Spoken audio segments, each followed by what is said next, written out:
आरपीपीएस educational point में आप सभी का एक बार फिर स्वागत है। मैं विजय यादव कक्षा 10 के बच्चों के लिए केमिस्ट्री विषय से संबंधित पहले ही अध्याय में कुछ छोटे हुए प्रश्नों के उत्तर देने के लिए पुनः प्रस्तुत हुआ हूं, जिसमें आप लोगों को इसके पहले वाले वीडियो में आप लोगों को बताया गया होगा रासायनिक अपक्रिया किसे कहते हैं, रासायनिक समीकरण किसे कहते हैं, रासायनिक अपक्रिया के कितने भाग होते हैं, फिर आगे आप आएंगे संतुलित समीकरण क्या होता है, उसके पश्चात आप आएंगे रासायनिक अपक्रिया के प्रकार। रासायनिक अपक्रिया में आपने देखा था संयोजन अपक्रिया हो गई थी, वियोजन अपक्रिया चलनी थी। तो आइए वियोजन अपक्रिया के बारे में आज जानें।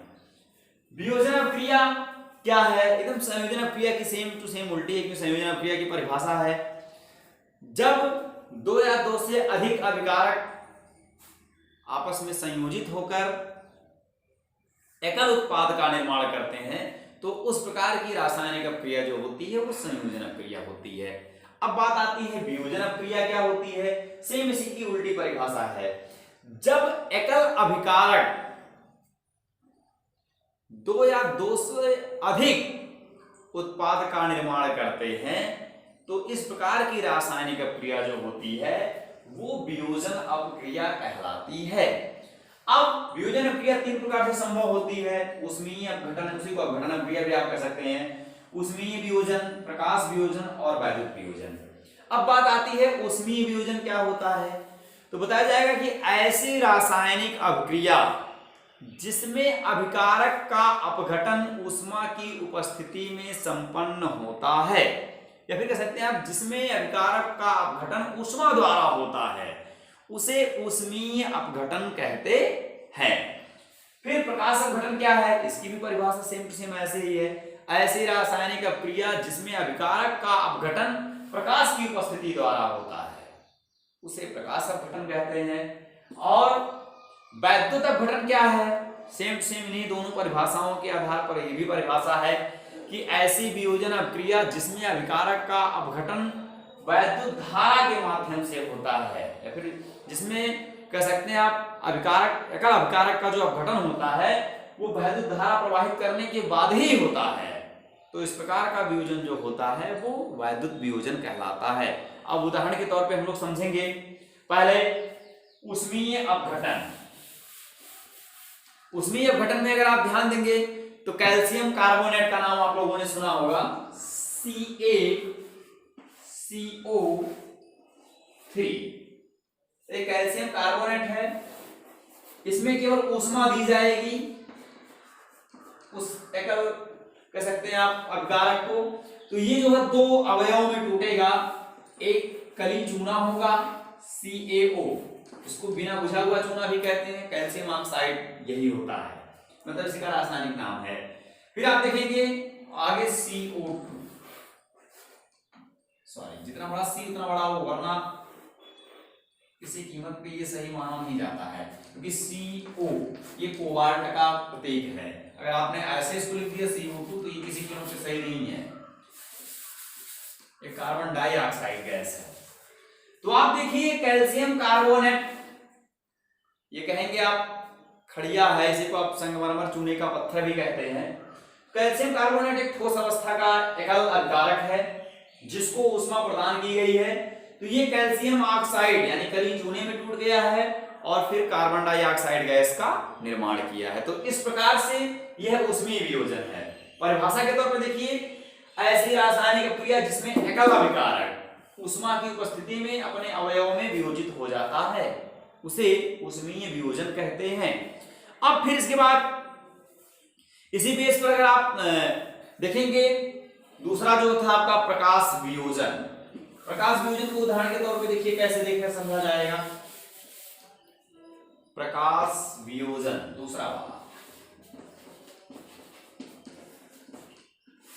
प्रकाश वियोजन। इस कंडीशन पर आप देखेंगे प्रकाश वियोजन क्या होता है। तो बताया गया है कि प्रकाश की उपस्थिति में जब अभिकारक अपने अवयव में टूट जाता है तो इसे प्रकाश वियोजन कहेंगे। इसमें अगर आप ध्यान देंगे उदाहरण के तौर पे तो AgCl यानी कह सकते हैं आप सिल्वर क्लोराइड, यह जो है सूर्य के प्रकाश में स्वतंत्र सिल्वर और क्लोरीन गैस में टूट जाएगा। तो आप देखिए AgCl, ये फोटो यानी प्रकाश की उपस्थिति रहेगी और उस कंडीशन पर आप ध्यान देंगे तो यह Ag+Cl2 शुद्ध क्लोरीन गैस में टूट जाएगा। सॉरी, जितना बड़ा C उतना बड़ा है, ये कंडीशन Cl। तो आप देखिए ये क्लोरीन गैस है, ये सिल्वर है, स्वतंत्र सिल्वर में टूटा है, लेकिन आप देखिए समीकरण संतुलित नहीं है। यहाँ पर आपको 2 लिखना पड़ेगा क्योंकि बैलेंसिंग के अकॉर्डिंग, और उसमें अगर ये क्लोरीन 2 हो गया तो यहाँ पर Ag भी 2 हो गया, तो इस कंडीशन पर हमारा 2 लिखना पड़ेगा। ये प्रकाश वियोजन का उदाहरण है जिसमें सिल्वर क्लोराइड स्वतंत्र सिल्वर और क्लोरीन गैस में टूट जाता है। फिर इसके बाद आगे आते हैं आप लोग वैद्युत अपघटन। यह भी एक प्रकार का वियोजन है जिसमें बताया गया है कि ऐसी रासायनिक अपक्रिया जिसमें उपस्थित एकल अभिकारक वैद्युत धारा प्रवाहित करने पर अपने अवयव में वियोजित हो जाते हैं, उसे वैद्युत वियोजन अपक्रिया कहते हैं। तीसरा, वैद्युत वियोजन, इसमें आप जल को ही ले लीजिए। आप देखेंगे H2O, इसमें जब वैद्युत धारा प्रवाहित की जाएगी, वैद्युत धारा का प्रवाह, तो आप ध्यान देंगे तो इसमें जो है, या फिर कह सकते हैं वैद्युत अपघटन, वैद्युत धारा का प्रवाह है तो पूरा लिखिए, या फिर वैद्युत अपघटन लिख सकते हैं। इस कंडीशन पर क्या होगा, स्वतंत्र हाइड्रोजन और स्वतंत्र ऑक्सीजन, ये आप देखेंगे O2 और यहां पर ये H2।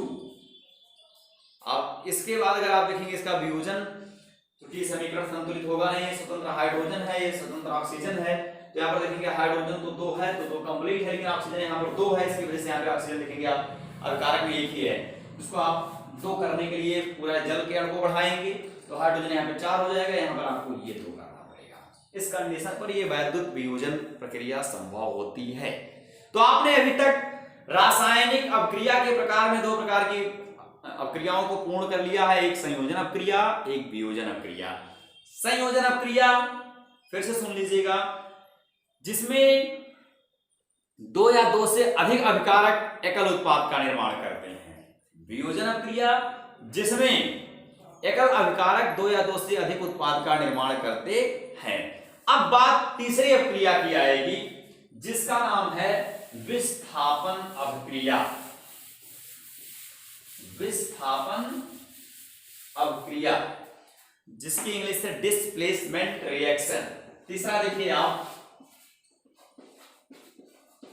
विस्थापन अभिक्रिया, जिसमें आप देखेंगे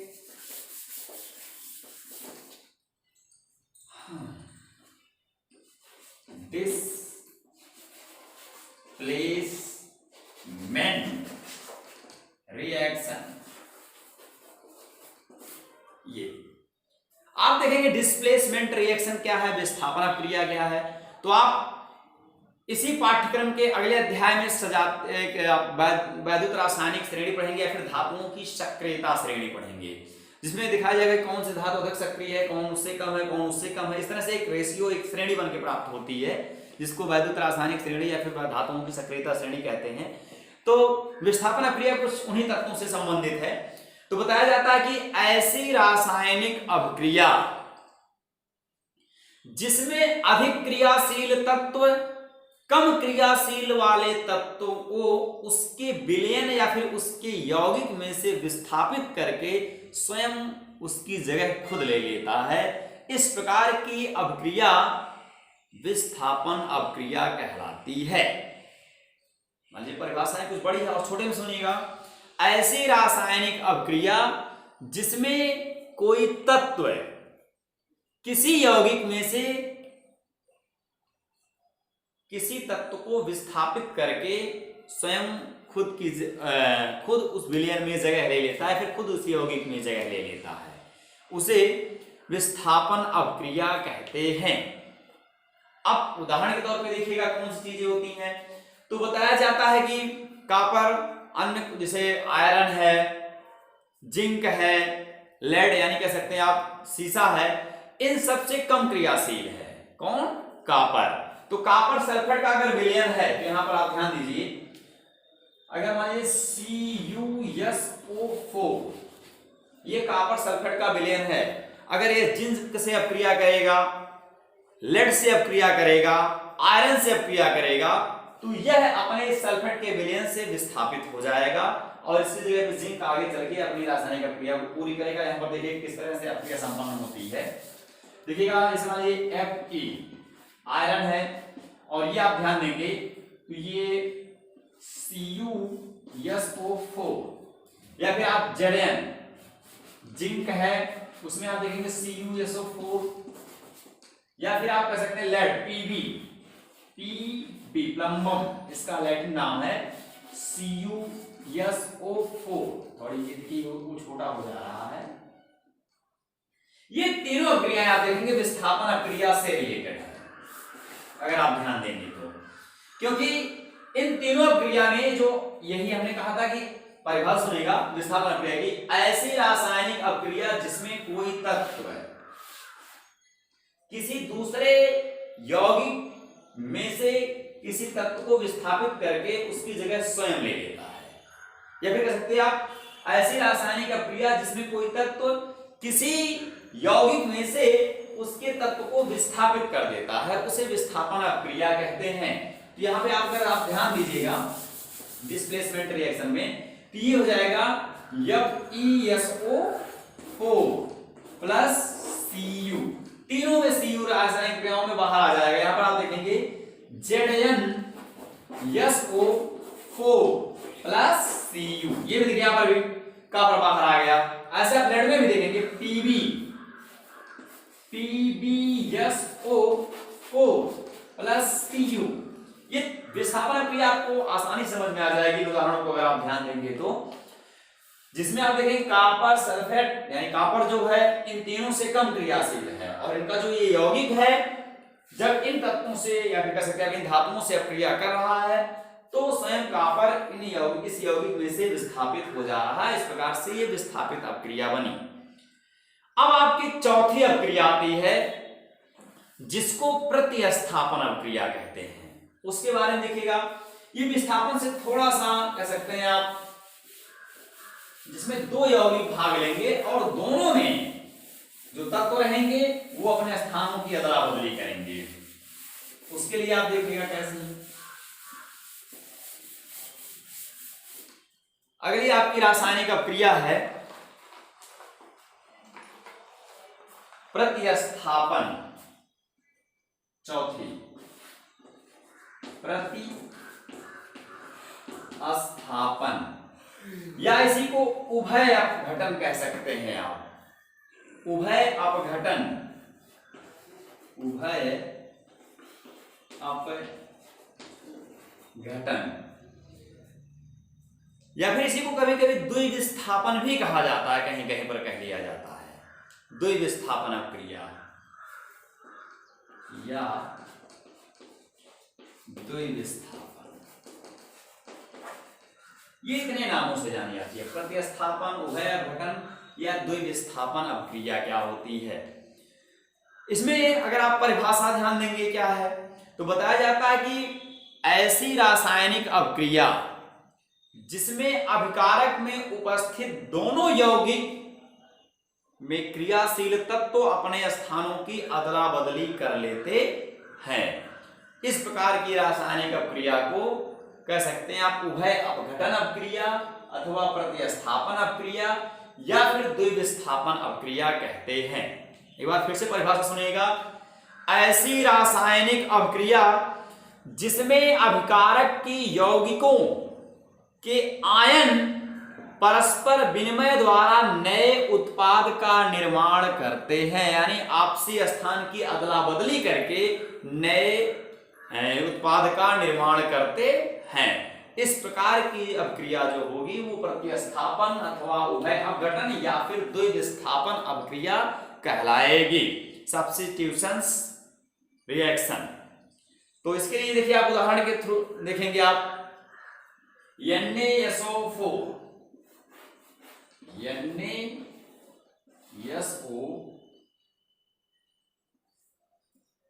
Na2SO4 ये अगर आप ध्यान देंगे Na2SO4 ये क्या है? अगर आप देखेंगे सोडियम सल्फेट है, सॉरी यहाँ पर लिखे हैं ये Na2SO4 सोडियम सल्फेट है। और अगर आप ध्यान देंगे तो BaCl2 बेरियम क्लोराइड है। ये देखेंगे दो आपके क्या है? अभिकारक हैं। अब हम देखेंगे यहां पर ये दोनों अपने आयनों की अदला बदली या फिर मूलकों की अदला बदली करते कैसे हैं। ये Ba जो है इस SO4 से जुड़ेगा तो BaSO4 यानी बेरियम सल्फेट हो जाएगा, और ये Na और ये Cl साधारण नमक का निर्माण करेगा जिसमें आप NaCl सोडियम क्लोराइड कहेंगे। तो देखेंगे जो यौगिक बनेंगे क्या? BaSO4 और प्लस NaCl। तो आप देखेंगे यहां पर Na 2 है और Cl भी 2 है, तो यहां पर आप आगे 2 लगा सकते हैं, 2NaCl। तो ये देखिए प्रतिस्थापन अपक्रिया का उदाहरण है आपके सामने, जिसमें बताया गया कि ऐसी रासायनिक अपक्रिया अभिकारक के यौगिकों के जो मूलक हैं वो परस्पर अपने स्थानों की अदला बदली या फिर कह सकते हैं परस्पर विनिमय द्वारा नए उत्पाद का निर्माण करते हैं। उसे प्रतिस्थापन अथवा उभय अपघटन या फिर द्विविस्थापन अपक्रिया कहते हैं। एक इसी का दूसरा उदाहरण भी आप ले सकते हैं, AgNO3 प्लस KCl। देखिए AgNO3 अर्जेंटम नाइट्रेट और KCl, और इसका आप देखेंगे यहां पर ये के जो है इससे जुड़ेगा और जो AgCl है ये इससे जुड़ेंगे। यहां पर जो बनेगा आप ध्यान देंगे तो AgCl plus KNO3 argentum chloride और पोटेशियम नाइट्रेट, ये आप देख लीजिए।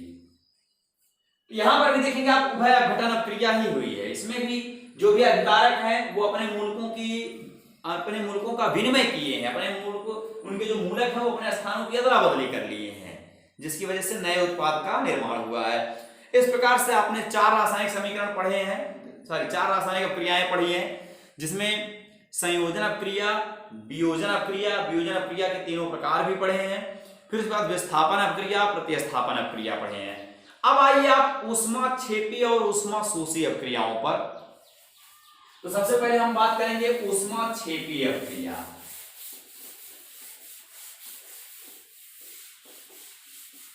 ऊष्माक्षेपी अपक्रिया, 5वीं रासायनिक अपक्रिया, आप ध्यान दीजिए।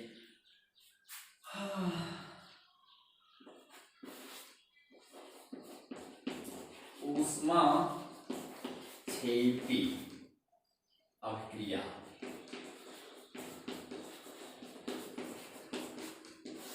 नाम से स्पष्ट है, जिसमें ऊष्मा मुक्त होगी। ऊष्माक्षेपण मतलब क्या है? बहिर्गमन करना, निष्क्रमण करना।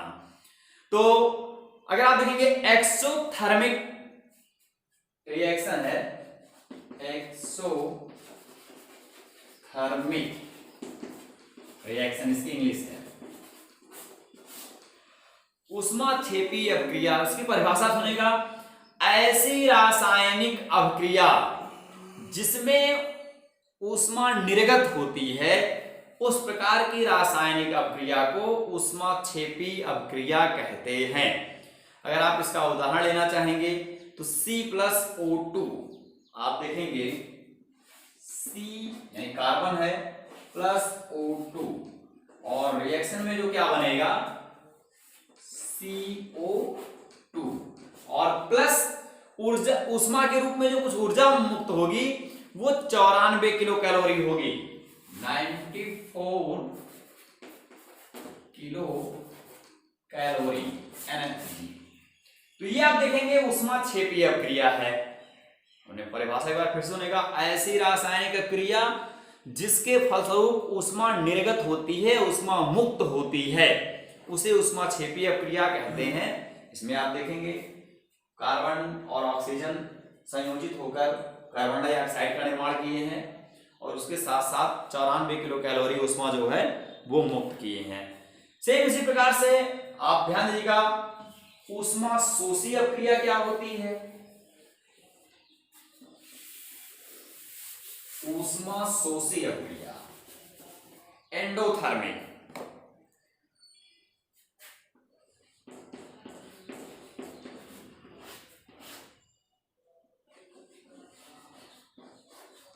Endothermic reaction.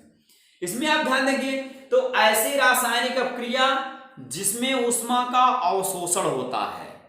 पहले क्या थी, ऊष्मा मुक्त होती थी, लेकिन ये ऐसी रासायनिक अपक्रिया है जिसके फलस्वरूप ऊष्मा का अवशोषण होता है। वे समस्त रासायनिक अपक्रियाएं ऊष्मा शोषी रासायनिक अपक्रियाएं कहलाती हैं। तो यहां पे आप देखिएगा N2 प्लस O2 यानी 2NO नाइट्रिक ऑक्साइड दिखेगा, N2 प्लस O2 ये स्वतंत्र नाइट्रोजन स्वतंत्र ऑक्सीजन है। आप देखेंगे 2NO नाइट्रिक ऑक्साइड बनी है और इसमें जो है माइनस, यहां पर एक चिन्ह है, ये रासायनिक समीकरण को प्रस्तुत करेंगे। छेपी में प्लस चिन्ह के साथ जो भी मात्रा दिखाई जाएगी जितनी भी ऊष्मा मुक्त होगी, लेकिन शोषी में क्या रहेगा वो माइनस चिन्ह के साथ दिखाई जाएगी। तो इसमें जो है 45 किलो कैलोरी ऊष्मा का अवशोषण होता है, माइनस 45 किलो कैलोरी ऊष्मा का अवशोषण होने के उपरांत ही स्वतंत्र नाइट्रोजन और ऑक्सीजन मिलकर जो है वो क्या है, कह सकते हैं आप नाइट्रिक ऑक्साइड का निर्माण कर सकते हैं। तो ये ऊष्माक्षेपी और ऊष्मा शोषी अपक्रिया थी। फिर इसके बाद आपकी आती है ऑक्सीकरण अपक्रिया और अपचयन अपक्रिया। अब ऑक्सीकरण अपक्रिया और अपचयन अपक्रिया क्या होती है उसको भी आप उदाहरण के माध्यम से देखिएगा।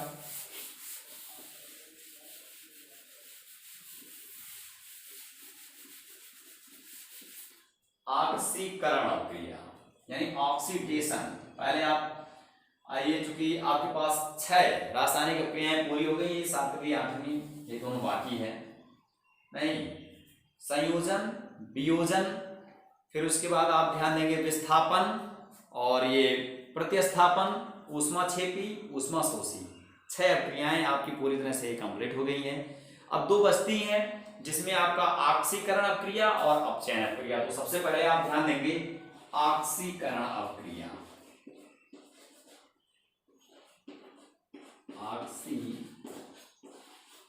एक और भी आती है उत्क्रमणीय और अनुत्क्रमणीय अपक्रिया, उसको केवल अभी आपको बता दिया जाएगा, वो आपके सिलेबस में है नहीं। ऑक्सीकरण अपक्रिया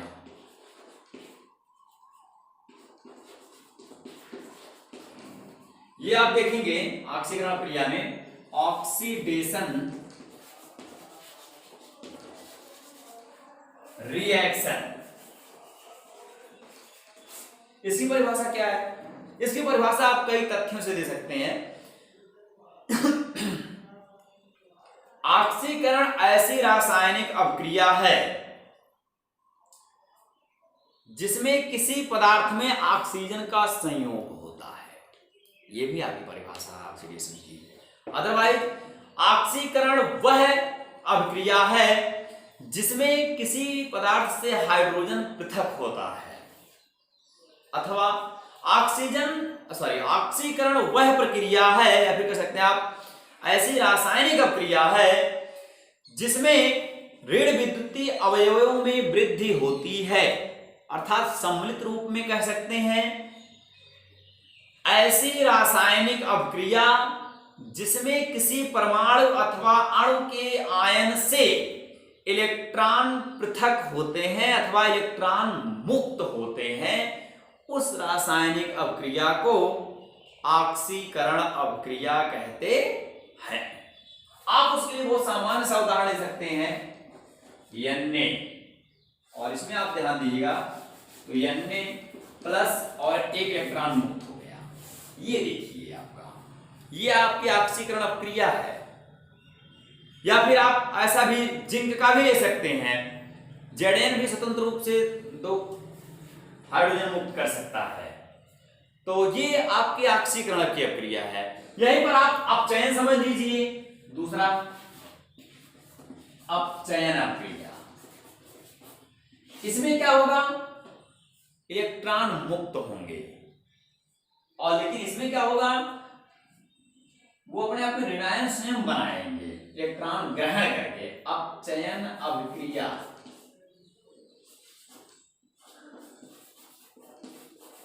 अभिक्रिया। अपचयन अभिक्रिया में आप ध्यान दीजिएगा, इसको बोलेंगे रिडक्शन, REDUCTION,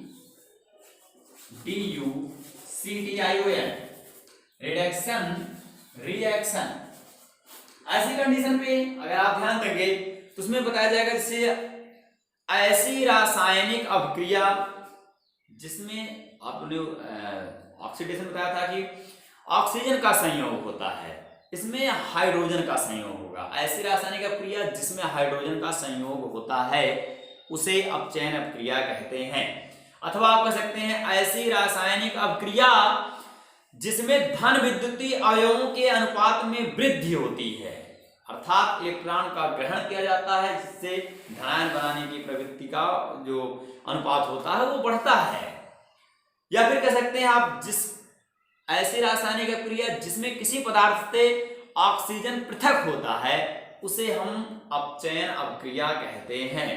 सम्मिलित रूप में परिभाषा, ऐसी रासायनिक अभिक्रिया जिसमें कोई परमाणु अथवा अणु या आयन इलेक्ट्रॉन को ग्रहण करता है उसे हम क्या कहेंगे, अपचयन अभिक्रिया कहते हैं।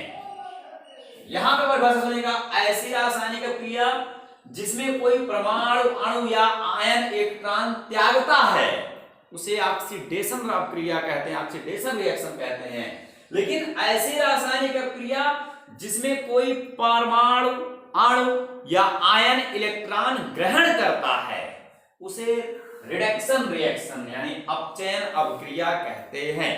जैसे अगर आप ध्यान देंगे तो यहां पर इसी का आप सेम उल्टा परिभाषा दे सकते हैं, Na plus charge accepted by one electron, it is also produce Na atom। ये आप देखेंगे ये अपचयन अभिक्रिया है। और फिर इसके बाद एक चीज आपको यहीं पर समझना है, ऑक्सीकारक किसे कहते हैं और अपचायक किसे कहते हैं। ऑक्सीकारक और अपचायक क्या होते हैं, उस कंडीशन पर जो परिभाषा आती है कि किसी रासायनिक अभिक्रिया में जिस पदार्थ का अपचयन होता है उसे ऑक्सीकारक कहते हैं। अथवा अगर आप ध्यान देंगे कि ऐसी रासायनिक अभिक्रिया फिर किसी रासायनिक अभिक्रिया में जिस पदार्थ का ऑक्सीकरण होता है उसे अपचायक कहते हैं। ये ध्यान देगा, जिसका अपचयन होगा वो ऑक्सीकारक कहलाएगा, जिसका ऑक्सीकरण होगा वो अपचायक कहलाएगा। फिर इसके बाद अब आती है आपकी बातें कि रेडॉक्स रिएक्शन क्या है, यानी एक ऐसी रासायनिक अभिक्रिया भी होगी जिसमें इलेक्ट्रॉन का त्याग भी होगा और इलेक्ट्रॉन का ग्रहण भी होगा। इस कंडीशन पर ऑक्सीकरण अपचयन अभिक्रिया दोनों एक ही समीकरण में संभव हो सकती है। उसके लिए आप देखिए क्या चीजें आती हैं।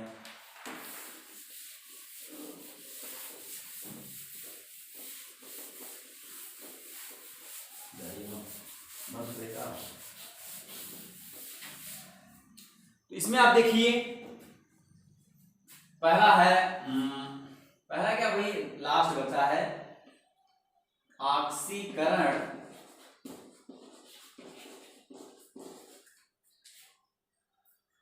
अपचयन अभिक्रिया।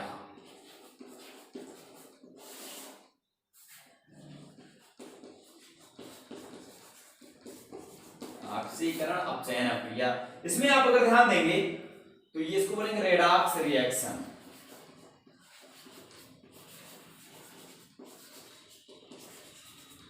तो बताया जाएगा कि ऐसी रासायनिक अभिक्रिया जिसमें ऑक्सीकरण तथा अपचयन प्रक्रम एक साथ एक समय पर घटित होता है, उन रासायनिक अभिक्रियाओं को रेडॉक्स अभिक्रिया अथवा अपचयो पचय अवक्रिया भी कहते हैं। इसका दूसरा नाम है अपचयोपचय अवक्रिया भी कहते हैं। एक चीज और जानेगा, ऑक्सीकरण अवक्रिया को उपचयन अवक्रिया भी कहते हैं। तो इस बेस पर अपचयोपचय अवक्रिया यानी रेडॉक्स अवक्रिया है। बताया जाएगा कि ऐसी रासायनिक अवक्रिया जिसमें ऑक्सीकरण और अपचयन दोनों अवक्रियाएं एक ही समय पर एक साथ हो संपन्न हो जाती हैं। फिर बताया जाएगा इसका सबसे बड़ा उदाहरण डेनियल सेल है, जिसमें अगर आप ध्यान देंगे तो जिंक और कॉपर, यहां पर दो धातुओं का सिस्टम होता है, जिसमें डेनियल सेल के अगर ध्यान देंगे तो बताया जाएगा कि एनोड पर जो है वो जिंक क्या करेगा, 2 इलेक्ट्रॉन का त्याग करेगा। यानी डेनियल सेल में अगर आप ध्यान देंगे तो जो एनोड है वहां पर Zn जो होगा वो क्या करेगा, सामान्य से अक्रिया करेगा और अपने ऊपर 2 प्लस चार्ज ले लेगा और 2 इलेक्ट्रॉन को त्याग देगा। लेकिन वही उसी सेल में कैथोड पर ध्यान देंगे तो जो कॉपर होगा वो प्लस 2 इलेक्ट्रॉन को ग्रहण कर लेगा और वो क्या है, स्वतंत्र कॉपर बना लेगा। इस प्रकार से अगर आप ध्यान देंगे तो डेनियल सेल के अंतर्गत एनोड पर जिंक क्या करेगा, 2 इलेक्ट्रॉन का त्याग कर देगा और अपने ऊपर 2 प्लस चार्ज ले लेगा। लेकिन कैथोड पर वही क्रिया कॉपर जो है 2 इलेक्ट्रॉनों को ग्रहण करके स्वतंत्र कॉपर के रूप में आ जाएगी। इस प्रकार से यहां पर देखेंगे ये क्योंकि यहां पर इलेक्ट्रॉन का त्याग हो रहा है, ये ऑक्सीकरण अक्रिया है और यहां पर इलेक्ट्रॉन को ग्रहण किया जा रहा है तो वो क्या है, अपचयन अक्रिया है। तो अगर आप ध्यान देंगे तो ये देंगे कि जो टोटल अक्रिया हो जाएगी जिसको आप रेडॉक्स परिवर्तन या फिर रेडॉक्स अक्रिया कहेंगे, रेडॉक्स अक्रिया, तो आप ध्यान देंगे तो Zn प्लस ये देखेंगे बाईं तरफ जो इतनी चीजें हैं Cu plus 2 charge plus 2 electron, और ये आप ध्यान देंगे तो इधर हो जाएगा Zn प्लस कह सकते हैं आप 2 Cu चार्ज, यहां पर 2 इलेक्ट्रॉन ग्रहण करने की जरूरत नहीं चूंकि इधर साइड में अपने आप आ जाएगा। तो ये देखेंगे Zn 2 इलेक्ट्रॉन और यहां प्लस Cu, ये पूरी रेडॉक्स अक्रिया कहलाएगी। इसकी कंडीशन में क्या है, हमने कहा कि इसमें देखेंगे एक ही ऐसी रासायनिक अक्रिया है जिसमें इलेक्ट्रॉन को त्यागा भी जा रहा है और ग्रहण भी किया जा रहा है इस कंडीशन पर जो है।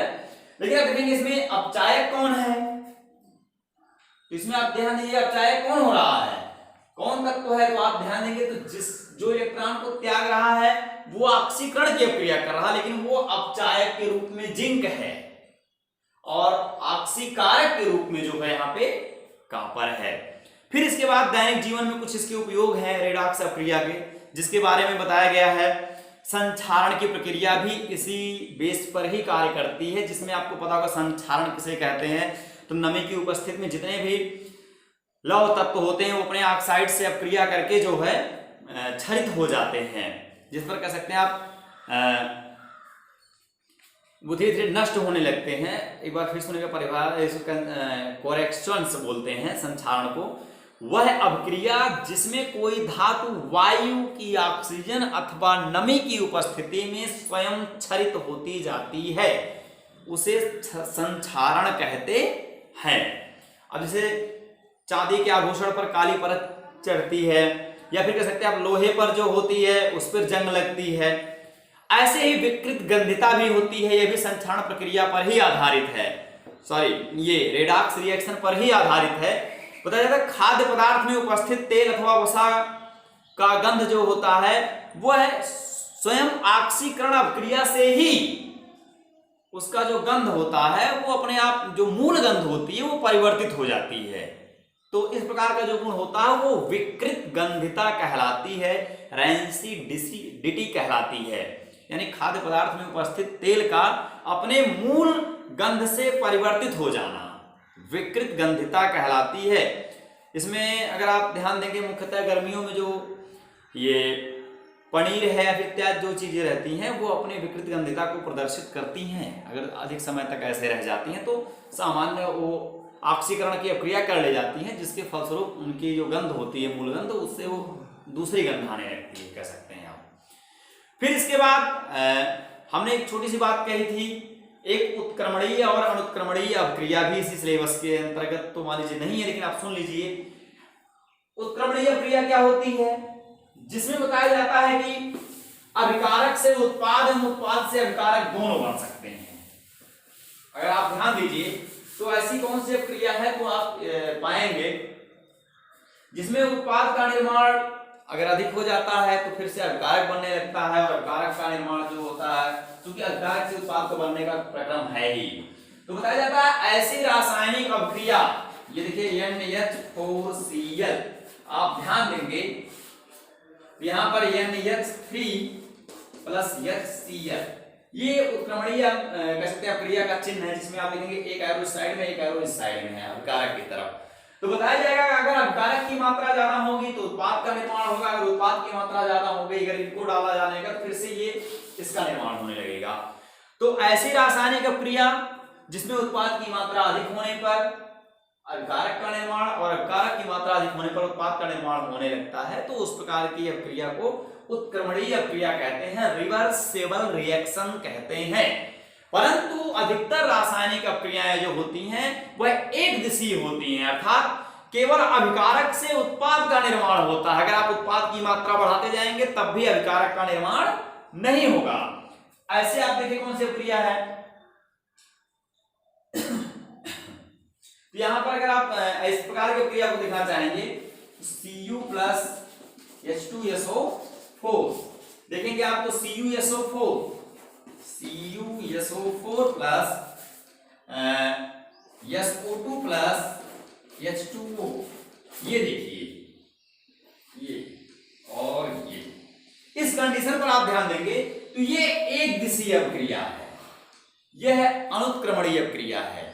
ऐसी रासायनिक अभिक्रिया जिसमें केवल अभिकारक से उत्पाद का निर्माण होता है उसे अनुत्क्रमणीय अभिक्रिया कहते हैं, उसे एक दिशीय अभिक्रिया भी कहते हैं। लेकिन ऐसी रासायनिक अभिक्रिया जिसमें अभिकारक की मात्रा बढ़ाने पर उत्पाद का निर्माण अथवा उत्पाद की मात्रा बढ़ाने पर अभिकारक का निर्माण होने लगता है, तो उस प्रकार की रासायनिक अभिक्रिया को उत्क्रमणीय अभिक्रिया कहते हैं अथवा द्विदिशीय अभिक्रिया कहते हैं। तो आज के अध्याय में इतना ही, फिर मिलेंगे अगले नए वीडियो के साथ, तब तक के लिए जय हिंद।